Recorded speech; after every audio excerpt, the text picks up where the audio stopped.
প্ৰভু ৰামচন্দ্ৰৰ গুঞ্জ মানে কি এই কথাটো আমি মন কৰিব লগা আছে।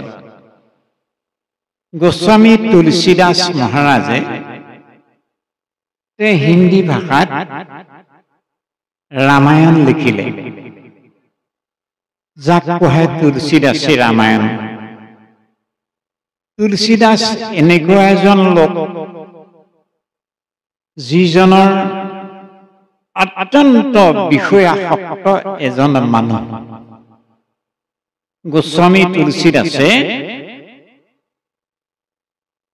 এনেকুৱা বিষয়াসক্ত আছিল,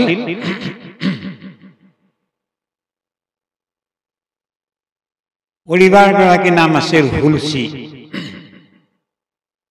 হুলচী কেৰি মানে তুলসী থাকিব নোৱাৰে।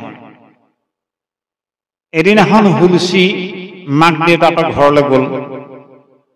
হুলচী ঘৰ নদী এখন পাৰ হৈ যাব লাগে। তুলসীদাসক কৈ থৈ গ'ল, আপুনি আকৌ নাহিব, আপুনি ঘৰ ৰখীয়া হৈ থক, আজি মই ঘৰলৈ যাওঁ। গ'ল আৰু হ'ব বুলিও লাগিলে। সন্ধিয়া নামি আহিল। তুলসীদাসে ঘৰত থাকিব নোৱাৰিলে নহয়, মানে শহুৰেকৰ ঘৰলৈ ৰাস্তা ল'লে। গৈ গৈ গৈ গৈ নদী এখনৰ পাৰ পালেগে। আন্ধাৰ ৰাতি, নদীখনটো পাৰ হ'ব লাগে, ঘাটৰি নাই, এতিয়া নাও বন্ধ হৈ গ'ল। ভাবিলে, ৰিণি অনুমান কৰিলে এইডাল কল এডাল উঠি আহিছে। কল এডাল বুলি ভাবি কলডাল মানে এখন হাতে খামোচা মাৰি ধৰি, এখন হাতে মানে পানীত বঠা মাৰি শিপা উঠি দিলে। গৈ মানে শহুৰেকৰ ঘৰ পালেগে আৰু ৰাতি 10-11টা বাজি গ'ল। দুৱাৰ বন্ধ। তুলসীদাসে ভাবিলে, বেৰখন চাপৰ, এই বেৰখন ৰছী এডাল ওলমি আছে, এই ৰছীটো ধৰি মই ভিতৰলৈ যাওঁ। এই বুলি ৰছীডালত ধৰি ভিতৰলৈ গ'ল। মানুহে সাৰ পালে, দেখিলে জোঁৱাই আহিছে। মানুহগৰাকীয়ে দেখিলে, ওলালেহি, কেনেকে আহিলে আপুনি? ইয়ে বোলে মোক নদীখন কেনেকে পাৰ হ'ল? এইবিলাক কল এডালত ধৰি পাৰ হ'ল, ভিতৰলৈ কেনেকে সোমাল? ৰছীডালত ধৰি বগাই আহিলে। ৰছীডাল কোনডাল ৰছী চাওঁ, গৈ চাইছে সাপ এডাল, মস্ত সাপ এটাই মাউলিত পাক এটা দি সি মানে গোটেই চোৱা গা চোৱা ওলমি আছিল। সি এডাল ৰছী বুলি ধৰি বেৰ পাৰ হৈ আহিলে। নদী কেনেকে কোনডাল কলত ধৰি আহিলে চাওঁ গৈ চাই দেখিলেগে এঠাইত মানে লগাই থৈ আহিছিলে কলডাল, আকৌ দৰকাৰ হ'ব বুলি। কল নহয়, ডেড বডি এটা।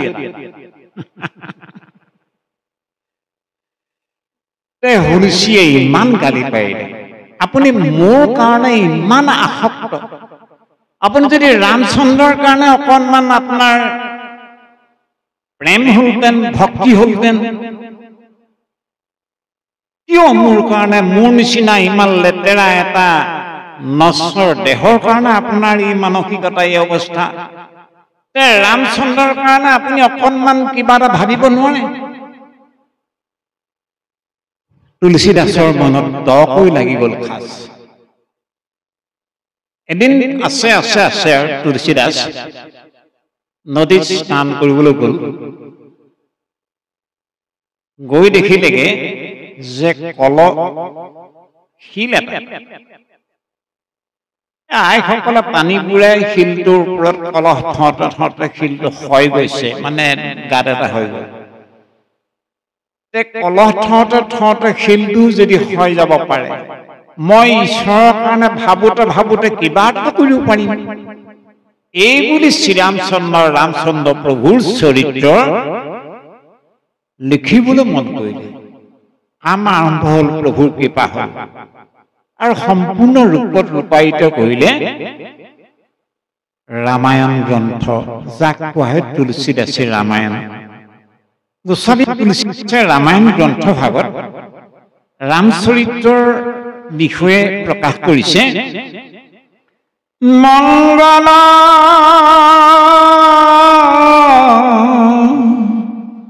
মঙ্গল ভবন মঙ্গলহাৰি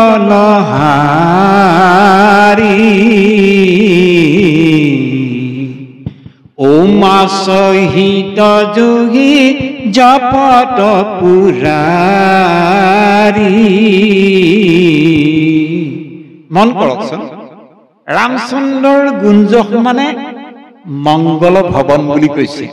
ভৱন মানে ঘৰ। ৰামচন্দ্ৰৰ গুঞ্জ মানে সৰ্বতো প্ৰকাৰৰ আমি গৃহস্থী মানুহ, আমাৰ খোজে প্ৰতি অপৰাধ আছে, আমাৰ গাৰ্হস্থ্য জীৱনত বিভিন্ন ধৰণৰ পূব পশ্চিম উত্তৰ দক্ষিণ অগ্নি বায়ু নৰী তীখান ঊৰ্ধ এই 10টা দিশত আমাৰ লেঠাই আছে লেঠা নুগুচে, অপৰাধ আছে। বিশেষকৈ আমি হলো কলিযুগৰ মানুহ। সেইকাৰণে কলিযুগৰ আমি কলি মহাপাপ সমুদ্ৰতে ডুবি আছো। এই কলি পাপত ডুবি থকা আমাৰ অল্পমতি অল্প আয়ুৰ মানুহ গতি কেনেকে হ'ব? সেইকাৰণে কৃপালু গুৰুজন বস্তি কীৰ্তন গ্ৰন্থত এই কথাটো লিখিছে, অ ৰাম শৰীৰত আছে কলি কৃত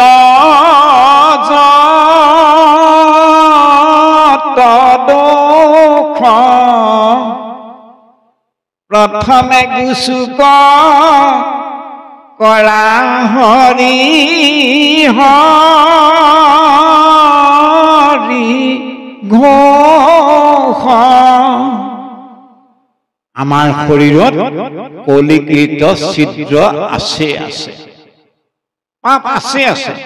এই কলিকৃত পাপ মোচনৰ কাৰণে, জীৱৰ সংসাৰ তৰণৰ কাৰণে এটাই উপায় বুলি গোস্বামী তুলসীদাসে ক'লে,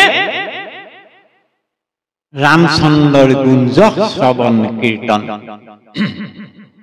আমাৰ মহাপুৰুষ মাধৱ গুৰুজনে কি বুলি ক'লে, অ ৰাম ৰাঘৱ দৰ ৰাম সবদৰ ৰাপদ ভৈল প্ৰচণ্ড বহ্নি নিশ্চয়।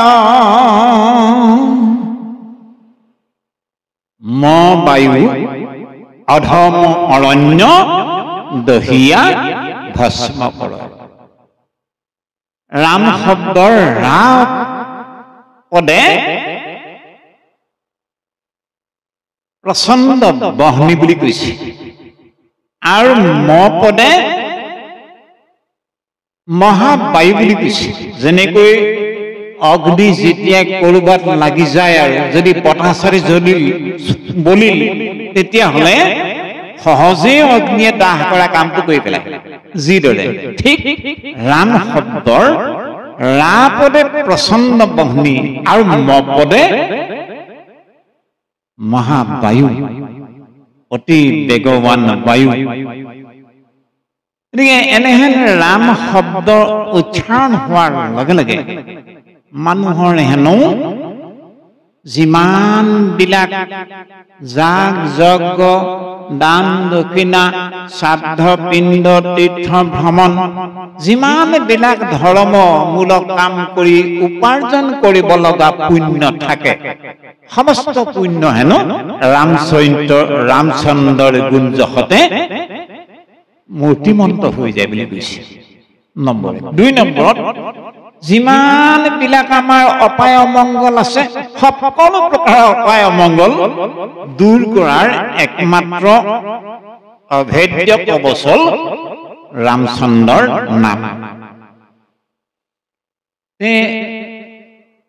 বৰ্তমান আমাৰ পদত চলি আছে, যেতিয়া নেকি বৈকুণ্ঠৰ দুজন পাৰিষদ জয় আৰু বিজয় চাৰিসিদ্ধৰ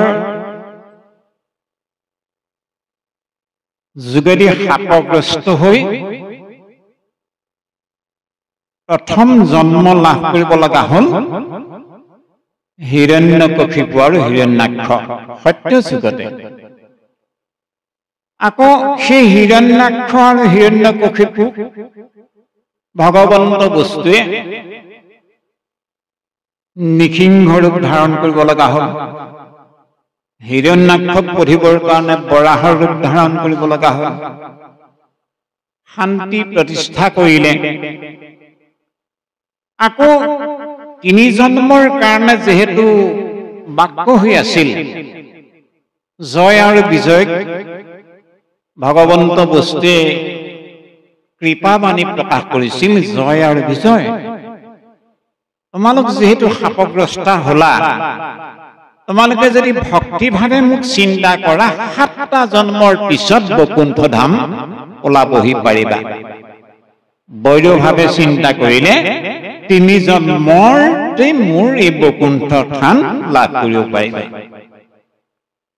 যেহেতু বৈকুণ্ঠৰ পাৰিষদ জয় বিজয় 7টা জন্মলৈ অপেক্ষা কৰাটো বহুত কষ্টকৰ হৈ পৰিল কিমান সোনকালে পাৰো ঘূৰি আহিব পাৰি লাগিলে বৈৰভাৱে চিন্তা কৰিম তথাপিতো আমি অতিব সোনকালে প্ৰভু আপোনাৰ এই বৈকুণ্ঠ ধামত আমি ওলাবহি লাগে গতিকে প্ৰথম জন্মত হ'ল হিৰণ্যাকশিপু আৰু হিৰণ্যাক্ষ বীৰ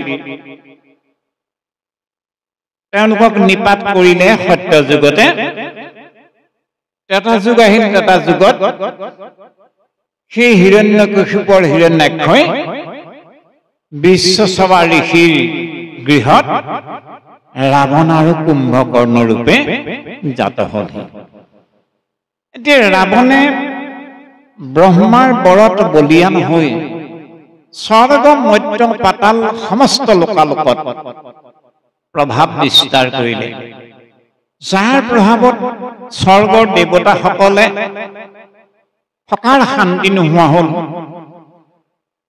কেনিও যাব নোৱাৰা হ'ল সকলো দেৱতাৰ ওপৰত প্ৰভুত্ব চলিল ৰাক্ষস কুলৰ যিজন যাক নিষ্কুল বুলি কোৱা যায় সেই ৰাক্ষস কুলৰ এজন প্ৰবল শক্তিশালী যাৰ নাম দশানন ৰাৱণ বুলি কোৱা হয় ৰাৱণৰ অত্যাচাৰত থাকিব নোৱাৰি সকলো ত্ৰিদশ দেৱতাৰ লগ লাগি বিষ্ণু লোক পালেগে আৰু বিষ্ণুক স্তুতি মিনতি কৰাত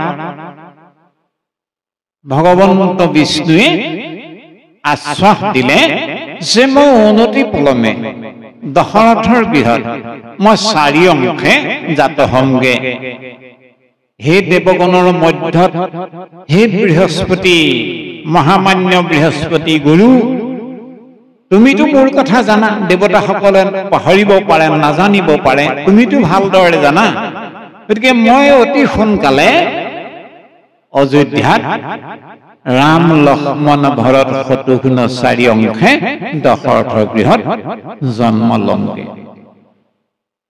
ভগৱান কৃষ্ণই পৃথিৱী মণ্ডলত জন্ম কিয় লয় জপ জপ জপ জপ হৈ ধৰম কৈহানি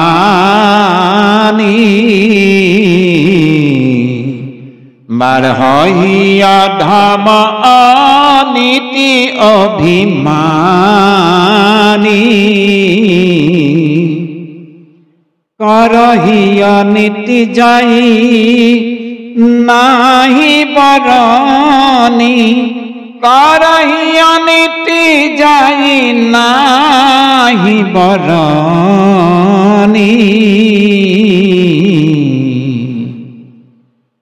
সুরাই বিপ্রাধেনু সুরধরণী তব তব প্রভু ধরি বিবিধ সরোরা হরহি কৃপানিধি সজ্জন পীরা গীতা গ্রন্থটো কৈছে কি বুলি একটা কথাকে यदा यदा हि धर्मस्य ग्लानिर्भवति भारत अभ्युत्थानम् अधर्मस्य तदात्मानं सृजाम्यहम् परित्राणाय साधूनां विनाशाय दुष्कृतं धर्म संस्थापनार्थाय सम्भवामि युगे युगे सम्भवामि युगे युगे। जब जब हुई धर्म कोई हानि, गोस्वामी तुलसीदास महाराजे लिखिले ग्रंथर সেই শ্লোক ভাগৰ যি তাৎপৰ্য তেনেধৰণে ৰামায়ণ গ্ৰন্থত লিখিলে, জব জব হৈ ধৰ্ম কৈ হানি, যেতিয়া যেতিয়া পৃথিৱী মণ্ডলত ধৰ্মৰ হানি হয়, বাঢ়হি অধৰ্ম অনীতি অভিমানী, যেতিয়া অন্যায় অধৰ্ম অনীতি প্ৰবল হৈ উঠে, মানুহবোৰ স্বাভাৱিকতে অভিমানী হৈ উঠে। এই অভিমানী মানুহবিলাকে সাধুসন্ত মানুহবিলাকৰ ওপৰত অৰহি অনীতি যাই নাহি বৰণি এনেকুৱা ধৰণৰ অন্যায় অত্যাচাৰ কৰিবলৈ ধৰে, যাক বৰ্ণনা কৰি শেষ কৰিব নোৱাৰি।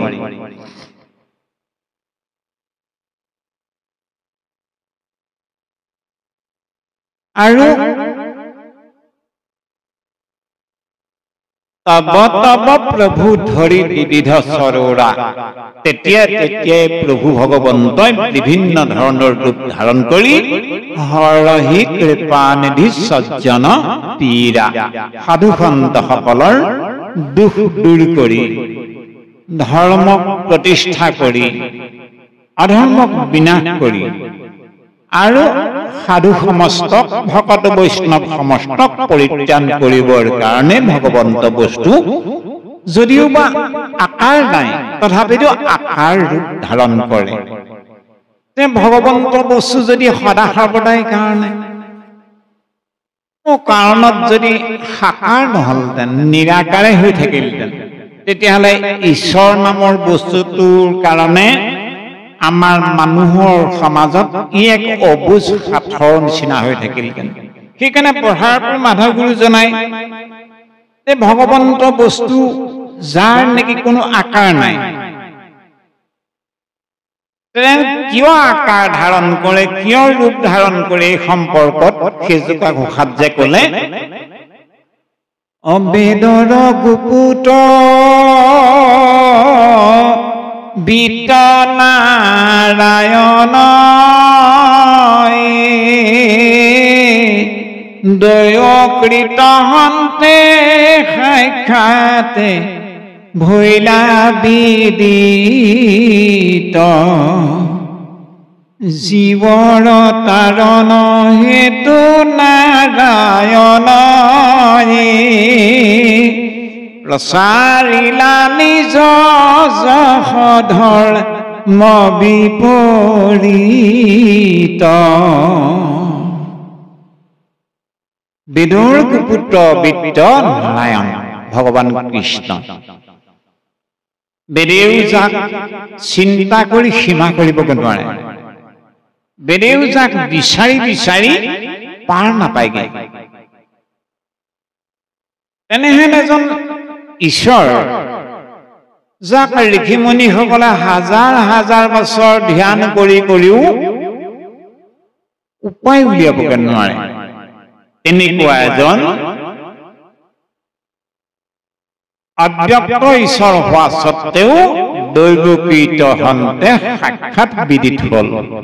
অযোধ্যাত দশৰথৰ গৃহত 4 অংশে বিদিত হল। কেলে?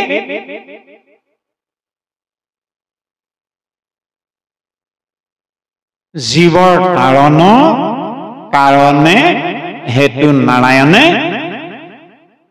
বিপৰীত গুঞ্জ প্ৰচাৰ প্ৰসাৰ কৰি জীৱক সংসাৰৰ পৰা পৰিত্ৰাণ দিবৰ কাৰণে অব্যক্ত যদিও ভগৱন্ত বস্তুৱে বেকত হ'ব লগা হয়। ৰামচন্দ্ৰ দশৰথৰ গৃহত ৰাম লক্ষ্মণ ভৰত শত্ৰুঘ্ন 4 অংশে আবিৰ্ভাৱ হল। ৰামৰ মহিমা যাক বেদেও কৈ সীমা কৰিবগৈ নোৱাৰে, যাক ঋষি মুনিসকলেও চিন্তা কৰি কৰি সীমা কৰিবগৈ নোৱাৰে। ৰামৰ ইমান মহামহিমা। এবাৰ সতীয়ে মহাদেৱ শংকৰক প্ৰশ্ন এভাগ সুধিলে, হে স্বামী, তোমাকতো স্বৰ্গ মৰ্ত্য পাতাল সমস্ত লোকালোকে তোমাকেই সেৱা কৰি থাকে আৰু তোমাকেই সকলোৱে ঈশ্বৰ বুলি জ্ঞান কৰে, ময়ো তোমাকেই ঈশ্বৰ বুলিয়ে ভাবো হে স্বামী, কিন্তু এই কৈলাসৰ নিৰ্জন স্থানত আপুনি কাক ধ্যান কৰি থাকে মনে মনে? নিশ্চয় কিবা এটা বেলেগ কিবা এটা ৰহস্য আছে নেকি? মহাদেৱ শংকৰে কলে, সতী, মইতো জগতৰ ঈশ্বৰ নহয়। কোন? জগতৰ ঈশ্বৰ মোৰ পিতৃ শ্ৰীৰামচন্দ্ৰ। ক'ত? অযোধ্যাত দশৰথৰ গৃহত ৰাম লক্ষ্মণ ভৰত শত্ৰুঘ্ন চাৰি অংশে অৱতীৰ্ণ হল আৰু বৰ্তমান মা জানকীৰ অন্বেষণত লংকেশ্বৰে জানকীক হৰণ কৰি লৈ গল আৰু জানকীৰ অন্বেষণ কৰি ৰামচন্দ্ৰ মোৰ পিতৃৰ জগতৰ গোসাঁই মানে সীতাক বিচাৰি ৰাম লক্ষ্মণ দণ্ডকাৰণ্যত বিচৰণ কৰি আছে। সতীৰ মনত শংকা এটা হল, কি ৰাম কেনেকে ঈশ্বৰ হব? যদি ৰামচন্দ্ৰ জগতৰ গৰাকী হয়, এগৰাকী অবলা তিৰোতাৰ কাৰণে ইমান বাউলিত হৈ ঘূৰি ফুৰিব লাগেনে? নাই নাই, মই এইটো কেতিয়াও মানি লব নোৱাৰো। মহাদেৱ শংকৰে কলে, নহয় সতী, তুমি মোৰ কথা মানা, বিশ্বাস কৰা। নাই নাই নাই, তেওঁ যদি ঈশ্বৰে, তেওঁ মানে এই সৰু কথা এটাৰ কাৰণে ঈশ্বৰৰ ওচৰত এগৰাকী তিৰোতাৰ কাৰণে ইমান বলিয়া হৈ ঘূৰি ফুৰে, মই পৰীক্ষা কৰি চাম। মহাদেৱ শংকৰে বাৰে বাৰে বাৰণ কৰিলে, নাই সতী, মোৰ কথা তুমি মানাচোন। নাই, মই পৰীক্ষা কৰি চাম। যেতিয়া পৰীক্ষা কথাটোকে সতীয়ে বাৰে বাৰে দোহাৰিলে, মহাদেৱ শংকৰে কিন্তু গম পাই গল, সতীৰ কিন্তু অৱস্থা ভাল নহব। ঠিক আছে, তুমি যদি মোৰ কথা বিশ্বাস কৰা নাই, ৰাম লক্ষ্মণ দুয়ো জানকীক বিচাৰি হাবাথুৰি খাইছে, দণ্ডকাৰণ্যত বিচৰণ কৰি আছে, কি পৰীক্ষা লোৱা, যোৱা পৰীক্ষা লোৱাগে। সতী গল আৰু যে অৰণ্যৰ মাজে মাজে ৰাম আৰু লক্ষ্মণ আহি আছে। সতীয়ে দেখিলে কিছু নীলগৰ পৰা ৰাম লক্ষ্মণ আহি আছে, ঠিক আছে, মই সীতাৰ ৰূপটো ধাৰণ কৰো, চাম আজি কিমানৰ গৰাকী। এই বুলি সতীয়ে নিজৰ সতীৰ ৰূপটো বৰ্জন কৰি অবিকল সীতাৰ ৰূপটো ধাৰণ কৰিলে। গৈ আছে আগবাঢ়ি, সীতাকেতো ৰামে বিচাৰি আহিছে, সীতা এতিয়া নিজে ৰামৰ ওচৰলৈ আগবাঢ়ি গৈছে, কোনো বিকাৰ নাই আৰু কোনো চিন্তা নাই, মানে সতীয়ে সীতা ৰূপ ধাৰণ কৰি গৈ আছে। ৰাম লক্ষ্মণ আহি আহি যেতিয়া নেকি জেৰেক্স কপি সীতা ওচৰ পালেহি, লাহেকে মাত লগালে ৰামচন্দ্ৰ গোসাঁয়ে, মা, আপুনি ত্ৰিলোচনৰ পেৰি অকলশৰে আজি ইয়াত, এই বুলি যেতিয়া কৈ দিলে, সম্বোধন ধৰিছে, মা, আপুনি ত্ৰিলোচনত অকলশৰে অৰণ্যৰ মাজত, এই বুলি যেতিয়া কৈ দিলে, মানে একেবাৰে গুৰিতে ধৰি দিলে নহয়। ফুটফুটে মানে ৰামৰ চাব নোৱাৰা হল। মই কি সপোন নে দিঠক নে কি হল? ৰাম লক্ষ্মণ লগত ধৰি সীতাও, ইফালে ৰামৰ ফালে সন্মুখে সন্মুখে চাব নোৱাৰা হল, লজ্জাবোধ হল। উত্তৰ ফালে চালে ৰাম লক্ষ্মণ সীতা, পূব দিশে চালে ৰাম লক্ষ্মণ সীতা, দক্ষিণ দিশে চাইছে ৰাম লক্ষ্মণ সীতা, মানে নৈৰিত ইখান অগ্নি বায়ু ঊৰ্ধ অৰ্ধ সৰ্বতো দিশতে কেৱল ৰাম লক্ষ্মণ সীতা ৰাম লক্ষ্মণ সীতা ৰাম লক্ষ্মণ সীতা ৱা অকণমান আগলৈকে ৰাম আৰু লক্ষ্মণকে দেখিছিলে এতিয়া লগত সীতাও আমাৰ যে কয় যে মূৰ ৰচন্দাই কৰিছে মূৰ ঘূৰাইছে বুলি সতী মানে মূৰ গ'ল নহয় মানে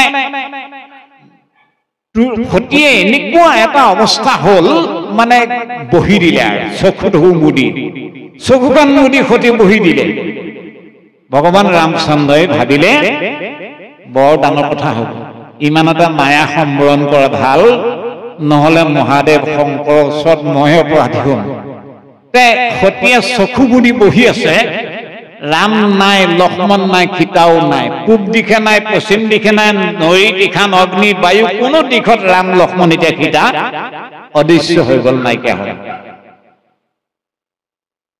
ৰাম সতীয়ে চেতন পালে পাই দেখিলে যে ৱা ৰাম লক্ষ্মণ সীতা কোনোই নাই মনত বিলকুল বেজাৰ লাগিল যে মই স্বামীৰ হাত বচন নুসুধি প্ৰভু ৰামচন্দ্ৰক মই পৰীক্ষা কৰিবৰ কাৰণে আহিলো বৰ লাজে দুখে সতী আৰু কৈলাশৰ ফালে ৰাস্তা ললে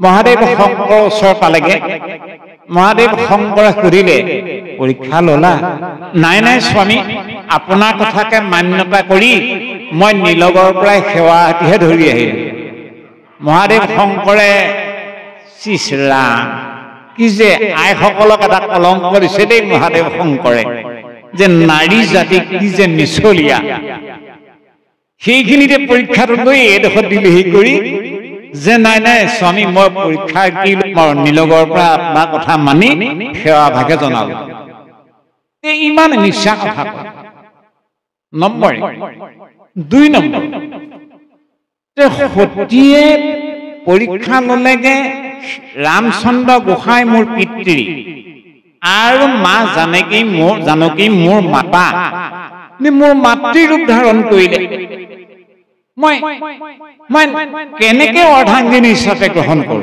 নাই নাই নাই নাই নহ'ব আৰু মই আজিৰ পৰা এনে মোৰ লগত আছে থাকক আৰু সতী কিন্তু মই আজিৰ পৰা সতীক মোৰ অৰ্ধাংগিনী হিচাপে মই মানে সম্বন্ধ মানে মনে মনে ডাইভৰ্চ কৰি দিলে নেমাতেও নহয় আগৰ দৰে মাত বোল নকৰা হ'ল মহাদেৱ শংকৰে মুখলৈও বগা নোচোৱা হ'ল যেতিয়া মানুহগৰাকীক মানুহজনে আগৰ দৰে মাত বোল নকৰা হ'ল মুখৰ ফালে নোচোৱা হ'ল হাঁহি এটা মাৰি কথা এষাৰ নকয় যেতিয়া একেবাৰে শিথিল হৈ গ'ল পৰিৱেশ সতীয়ে কিন্তু গম পাই গ'ল হৰি হৰি মোৰতো মহাপাপ হ'ল মই স্বামীয়ে বাৰণ কৰা স্বত্তেও মই জগতৰ এগৰাকী ৰামচন্দ্ৰ ভগৱান গোসাঁইক মই পৰীক্ষা কৰিলো আৰু যাৰ কাৰণে নেকি মোক স্বামীয়ে আজি পৰিমিত মোৰ সেইদিন ধৰি মোৰ লগত পতি পত্নীৰ যিটো সম্বন্ধ সেইটো নোহোৱা হৈ গ'ল নাই মই আৰু জীয়াই থাকিব নাপায় মই জীয়াই থাকিব নাপায় এই বুলি সতীয়ে কিন্তু মনে মনে ভাৱ পোষণ কৰিলে শুনিলে পিতাৰ গৃহত যজ্ঞ পাতিছে এয়াই মোৰ সোণালী সুযোগ সেই যজ্ঞৰ স্থলীলে নিমন্ত্ৰণ নাছিল মহাদেৱ শংকৰক জোঁৱায়েকক দক্ষ শহুৰেকে তৎসত্ত্বেও সতীয়ে যোৱাৰ সিদ্ধান্ত ললে এই কাৰণে কাৰণ তালে গ'লে স্বামী নিন্দা হ'বই আৰু হলে মই দেহ ত্যাগ কৰাৰ সুবিধাকণ ল'ব পাৰিম এইটো হ'ল স্বামী নিন্দা সহন কৰিব নোৱাৰি দক্ষৰ যজ্ঞত সতীয়ে দেহ ত্যাগ কৰিলে এই দ্বিতীয় কাৰণ প্ৰথম কাৰণটো হ'ল ৰামচন্দ্ৰ গোসাঁইক পৰীক্ষা কৰিবলৈ যোৱা গতিকে দক্ষৰ গৃহত যেতিয়া দেহ ত্যাগ হ'ল সতীয়ে জন্ম ললেগে হেমৱন্ত গিৰিৰাজৰ গৃহত মইনাকৰ উদৰত পাৰ্বতী ৰূপে যেতিয়া দ্বিতীয় মহাদেৱ শংকৰৰ লগত মিলন হ'ল হোৱাৰ পিছত কিন্তু সতীৰ মানে পূৰ্ব জন্মৰ কথাবোৰ মনলৈ আহি গ'ল। হৰি হৰি, মই সেই ৰামচন্দ্ৰ গোসাঁইক মই পৰীক্ষা কৰিবলৈ গৈ মোৰ যি বিলাই হ'ল, হৰি হৰি মই এইবুলি আৰু সেই ভুল কেতিয়াও নকৰোঁ স্বামী। মোক আপুনি এইবাৰ কেৱল ৰামচন্দ্ৰৰ গুণ যশোমক একাধাৰে শুনাব লাগে। হে স্বামী, ৰাম নামৰ মহিমাৰ সম্পৰ্কে মোক অকমান কৃপা কৰকচোন। তেতিয়া মহাদেৱ শংকৰে আচৰিত হৈ কৈ উঠিল, পাৰ্বতী, ৰামচন্দ্ৰৰ ৰাম নামৰ মহিমাৰ সম্পৰ্কে স্বয়ং ৰামচন্দ্ৰ প্ৰভুৱেও নাজানে। কৃষ্ণ গোসাঁই কৃষ্ণ নামৰ গুণ যশৰ বিষয়ে স্বয়ং ভগৱানে কৃষ্ণই নাজানে, এতিয়া মই কেনেকৈ ক'ম বাৰু? মোৰ বাস্তৱ জীৱনত মই যি বুজি পাইছো মই তাকেহে তোমাৰ আগত ক'ব পাৰিম। বোলে ক'বলৈ হওক, তাকে ক'বলৈ হওক। তেতিয়া শংকৰে ৰাম নামৰ মহিমাৰ সম্পৰ্কে কি বুলি কৈছে মন কৰিব লগা। নাম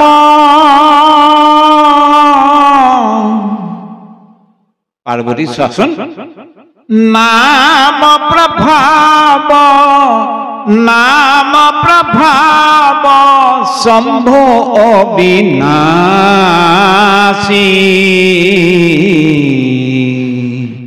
সাজে অমঙ্গল মঙ্গল ৰাশি। পাৰ্বতী চোৱাচোন, মোক যে লোকালোক স্বৰ্গ মৰ্ত্য পাতাল তিনিও লোকত যে মোক অবিনাশী ঈশ্বৰ বুলি লোকালোকে যে পূজা অৰ্চনা কৰে, প্ৰকৃততে মই অবিনাশী জানো? মই অবিনাশী নহয়। মই অনন্ত কোটি ব্ৰহ্মাণ্ড আছে, অনন্ত কোটি ব্ৰহ্মাণ্ডৰ প্ৰত্যেকখন ব্ৰহ্মাণ্ডত এজন ব্ৰহ্মা, এজন বিষ্ণু, এজন ৰুদ্ৰ থাকে। সেই অনন্ত কোটি ব্ৰহ্মাণ্ডৰ কোনোবা এখন ব্ৰহ্মাণ্ডৰে মই এজন ৰুদ্ৰ, মইতো ঈশ্বৰ নহয়। তথাপিতো মানুহে মোক যে ঈশ্বৰ তুল্য জ্ঞান কৰে, কেলে কৰে জানা? আৰু মই বিনাশী ক্ষণভংগুৰ হোৱা স্বত্তেও মই অবিনাশী পদ প্ৰাপ্ত হৈ গ'ল। কাৰ কাৰণে জানা? নাম নাম প্ৰভাৱ শম্ভু অবিনাশী। মই ৰাম নামৰ প্ৰভাৱতে আজি বিনাশী ভোলানাথ শিৱ শংকৰে অবিনাশী পদ প্ৰাপ্ত হৈ গ'ল। আৰু সতী চোৱাচোন, মোৰ যে শৰীৰত ভস্ম ধূলা, মানুহেনো শৰীৰত ভস্ম ধূলা সানিব লাগে নে? মই সানিছো। আৰে কঁকালত ব্যাঘ্ৰ চৰ্ম মইতো পিন্ধিছো, শিৰত জটা, গলত নৰমুণ্ড মালা আৰু কণ্ঠৰ সৰ্পৰ অলংকাৰ, হাতত ডম্বৰু ত্ৰিশূল। গতিকে মোৰ এই ৰূপ হল অমাংগলিক ৰূপ। কেনেবাকে যদি ৰাতি মানুহে দেখে ভয়ত প্ৰাণ যাব। এই অমাংগলিক ৰূপ হোৱা স্বত্তেও সাজে অমঙ্গল মঙ্গল ৰাশি, মই সজাই লোৱা অমাংগলিক আ অলংকাৰ হোৱা স্বত্তেও সব মাংগলিক আ অলংকাৰ হৈ গ'ল লোক সমস্তৰ মাজত। ৰাম নামৰ মহিমা ইমান মহান। আমাৰ ব্ৰহ্মাপুৰ মাধৱ গুৰুজনাই কি বুলি ক'লে? মহাদেৱ শংকৰে যি পাৰ্বতীৰ আগত নামৰ যি মহিমা কৈ আছিল, সেই মহিমা তত্ত্ব আমাৰ কৃপালু গুৰুজনে আমাৰ ভাষাত কিমান প্ৰাঞ্জল ভাষাৰে মানে ব্যাখ্যা কৰিলে মন কৰিব লগা। কি বুলি ক'লে? শুনিও পাৰ্বতী তুমি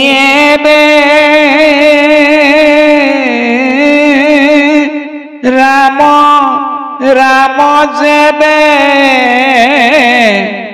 বোলা যেবে তোমাৰ বদন হইবে ক শ্ৰেষ্ঠ অমূল্য। হি পাৰ্বতী, তুমি ৰাম বলা, তুমি ৰাম চিন্তা কৰা, তুমি ৰাম নাম জপ কৰা, কি হব জানা? তোমাৰ বদন, তোমাৰ মুখমণ্ডল হৈ দেখে শ্ৰেষ্ঠ অমূল্য। তোমাৰ এই মুখখনত সুন্দৰ হবৰ কাৰণে এভাগেই মহাৰত্ন, এভাগেই মহা সুগন্ধ তত্ত্ব আছে ভগৱন্তৰ নাম শ্ৰৱণ কীৰ্তন স্মৰণ চিন্তন। নাম জপ কৰা, নাম কীৰ্তন কৰা হৈ দেখ শ্ৰেষ্ঠ অমূল্য। সেইকাৰণেতো মই কি কওঁ জানা, সেইকাৰণে মই ৰাম নাম জপ কৰি থাকো। এ ৰাম ৰাম ৰাম ৰাম ৰাম বুলি ও ৰামতে ৰম সৰ্বক্ষণে জানা ৰাম নাম সহস্ৰ নামৰ তুল্য। মন কৰিব লগা কথাই এই ভাগ। আমাৰ কৃপাল গুৰুজনে ৰাম নামৰ বিশ্লেষণটো কেনেকে কৰিছে মন কৰকচোন। মহাদেৱ শংকৰে কলে, পাৰ্বতী ৰাম ৰাম ৰাম বোলা যাবে, তুমি যদি ৰাম নাম লোৱা তোমাৰ বদন হৈ দেখো শ্ৰেষ্ঠ অমূল্য। মইতো সেইকাৰণে ৰাম ৰাম ৰাম বুলি মই ৰামতে ৰমহো সৰ্বক্ষণে। নম্বৰ 1। 2 নম্বৰত এই ৰাম নাম কিমান মহত্ত্ব জানা পাৰ্বতী? জানা ৰাম নাম সহস্ৰ নামৰ তুল্য। প্ৰভু ভগৱন্তৰ 1000 নাম আছে। 1000 নাম জপ কৰি যি ফল পায়, এবাৰ ৰাম নাম স্মৰণ চিন্তন কৰিলে হেনো সহস্ৰ মানে 1000 প্ৰভু ভগৱন্তৰ নাম জপি যি ফল পায়, সেই ফল এবাৰ ৰাম নাম স্মৰণ চিন্তন কীৰ্তন কৰিলে সেই ফল পাই যায়। ইমান ৰাম নামৰ মহামহত্ব। দিব্য সহস্ৰে ক নাম 3 বাৰ পঢ়ি পাৰে যিটো ফল, একবাৰ কৃষ্ণ নাম উচ্চাৰিলে পাৱয়তাক সকল। ত্ৰেতাযুগত ৰাম অৱতাৰত ৰাম নাম প্ৰকাশ হল। এই ৰাম নাম মানে 1000 নামৰ সম। দ্বাপৰ যুগত কৃষ্ণ ৰূপে আবিৰ্ভাৱ হল। কৃষ্ণ নাম মানে 1000 ঈশ্বৰৰ নাম জপ কৰি যি ফল পায়, এবাৰ কৃষ্ণ নাম স্মৰণ চিন্তন কৰিলে সেই ফল পায়। প্ৰভু সমস্ত ভগৱন্তৰ ৰামচৰিত্ৰৰ সম্পৰ্কে বিশাল এখন সমুদ্ৰ, কৈ সেৱা কৰাটো সম্ভৱেই নহয়। তাই আমি কলিযুগৰ অল্পমতি অল্পায়ু মানুহ, মহামহন্ত সকলেও পাৰি উলিয়াবগৈ নোৱাৰে। এনেকুৱা অপাৰ মহিমাযুক্ত তত্ত্ব ৰাম নাম। আমি পদৰ লগত পদৰ আধাৰতে অকণমান আমি আগবঢ়ালো, পুনৰ পদ আগবাঢ়ক।